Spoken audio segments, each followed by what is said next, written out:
আসসালামু আলাইকুম ওয়া রাহমাতুল্লাহি ওয়া বারাকাতুহু। প্রিয় বন্ধু সকল, আপনারা সকলে কেমন আছেন? আশা করি আল্লাহর রহমতে অনেক অনেক ভালো রয়েছেন। আমি আজকে আবারও আপনাদের সম্মুখে একটি আল্লাহর নবীর মুখের বাণী, একটি গুনার বিষয়, যে গুনার শাস্তির কথা আল্লাহর নবী বলেছেন, সে কথা আমি আজকে আপনাদের সম্মুখে তুলে ধরব।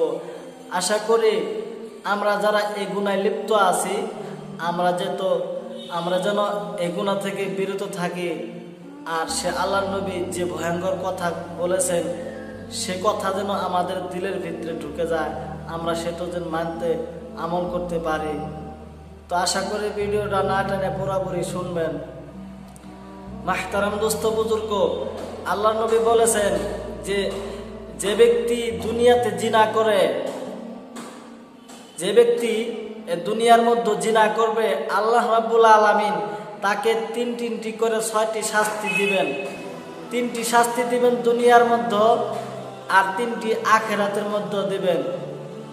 যে 3টি শাস্তি দুনিয়াতে দিবে, তার মধ্যে প্রথম শাস্তি হলো যে তার চেহারা থেকে একটি যে রৌনক, একটি খুবসুরতি থাকে, সে খুবসুরতিটা আল্লাহ রাব্বুল আলামিন তার চেহারা থেকে উঠায় নেবেন, অর্থাৎ তার চেহারায় কোনো নূর থাকবে না। দ্বিতীয় নম্বর হলো যে আল্লাহ রাব্বুল আলামিন তাকে গরিবত্তা দান করবেন। সে যতই কামাই রোজগার করুক না কেন, কিন্তু সে কামাই রোজগারে কোনো বরকত পাবে না, কেননা আল্লাহ রাব্বুল আলামিন তার বরকত উঠিয়ে নেবেন, ছিনিয়ে নেবেন। 3 নম্বর হলো যে আল্লাহ রাব্বুল আলামিন তার অকালীন মৃত্যু দিবেন, অর্থাৎ তার হঠাৎ করে সে স্ট্রোক করে মারা যেতে পারে। মানুষে ভাবতেই পারে না যে সে মানুষটা মারা যাবে, সে অকালীন মারা যাবে। এই 3টি শাস্তি হলো দুনিয়ার মধ্যে, আর 3টি শাস্তি আখিরাতের মধ্যে। তার ভিতর থেকে প্রথম শাস্তি হলো যে আল্লাহ রাব্বুল আলামিন সে ব্যক্তির উপরে অসন্তুষ্টি থাকবেন। আল্লাহ রাব্বুল আলামিন সে ব্যক্তির উপরে নারাজ থাকবেন, রাজি থাকবেন না। দ্বিতীয় নম্বর হলো যে আল্লাহ রাব্বুল আলামিন তার হিসাবটা অতি কঠিন হিসাবে নেবেন, অর্থাৎ কোনো চুল পরিমাণও ছাড় দেওয়া হবে না, পক্ষানুপক্ষানুভাবে তার হিসাব নেওয়া হবে। আর 3য় নম্বর হলো যে আল্লাহ রাব্বুল আলামিন তাকে জাহান্নামের ভিতরে নিক্ষেপ করে দেবেন, নাউজুবিল্লাহি মিন যালিক। তাহলে দেখেন আল্লাহর নবী কত বড় কথা বলে গেছেন। যারা জিনা করে দুনিয়াতে, 3টি শাস্তি দুনিয়াতে হবে আর 3টি আখিরাতে। তাহলে আমাদের কি করা উচিত?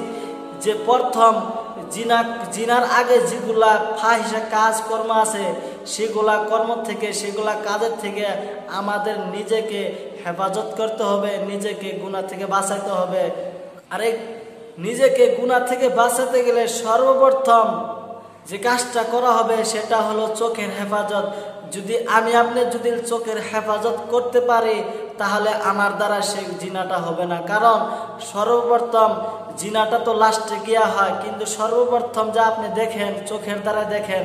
প্রথম দিন যখন দেখেন আপনার দিলের ব্যক্তি একটি মহাব্বত জায়গা যায়, তার বাদে আপনি দ্বিতীয় দিন যখন দেখেন, আপনার দিলের ভিতরে আরো একটু মহাব্বত জাগ্রত হয়। এরকম ভাবে দেখতে দেখতে 3য় দিনের মাথা আপনি একটু কথা কওয়ার মন যায়। এরকম ভাবে হতে হতে আপনার একটা দিন এরকম এসে যায় যে আপনি জিনায় লিপ্ত হয়ে যান। সেজন্য এই জিনা থেকে বাঁচতে হলে সর্বপ্রথম আমাদের নিজের চোখের হেফাজত করতে হবে। আশা করি আমরা সকলে আজ থেকে যারা জিনা করছি আল্লাহর কাছে তওবা করে নেব, আল্লাহর কাছে কন্দন করব, আর আমরা নিজে চোখের হেফাজত করব ইনশাআল্লাহ।